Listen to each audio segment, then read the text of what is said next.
प्राचीन काल की बात है। उज्जैनी के पास स्थित एक समृद्ध राज्य पर राजा वीरेंद्र सिंह का शासन था। वे पराक्रमी, धनवान और महत्वाकांक्षी थे, लेकिन अहंकार उनके व्यक्तित्व में समाया हुआ था।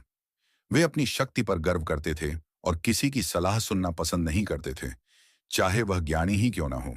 एक दिन राज्य में एक दिव्य साधु आए। उनकी आंखों में गहरी तपस्या का तेज था। वे भविष्य देख सकते थे। उन्होंने राजा वीरेंद्र सिंह से कहा, राजन, तुम्हारा राज्य आज वैभवशाली है, लेकिन तुम्हारे अहंकार और अन्याय के कारण तुम्हारा अंत निकट है। यदि तुमने अपनी नीति और आचरण नहीं बदला, तो यह राज्य नष्ट हो जाएगा और तुम्हारा कुल समाप्त हो जाएगा। राजा यह सुनकर क्रोधित हो गए।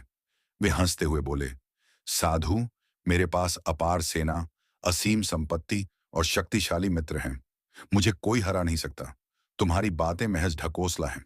साधु ने गहरी सांस ली और कहा, हे राजन, जब ब्रह्मांड का संचालन करने वाले विधाता ही किसी के अहंकार को स्वीकार नहीं करते, तो तुम कौन हो? याद रखना, जब चेतावनी को अनसुना किया जाता है, तो विध्वंस निश्चित होता है। यह कहकर साधु ने राजा को श्राप दे दिया। आज से 7 दिन बाद इस राज्य पर ऐसा संकट आएगा कि इसका नामो निशान मिट जाएगा। राजा ने इस भविष्यवाणी को मजाक समझा, लेकिन 7वें दिन ही एक भयानक प्राकृतिक आपदा आई।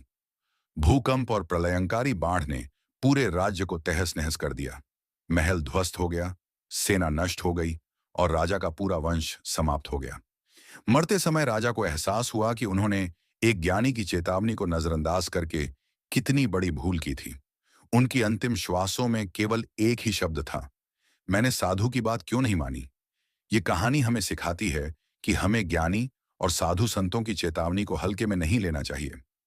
अहंकार के कारण सत्य को नकारने से केवल विनाश ही प्राप्त होता है। सत्य को पहचानो, विनम्र बनो और धर्म के मार्ग पर चलो।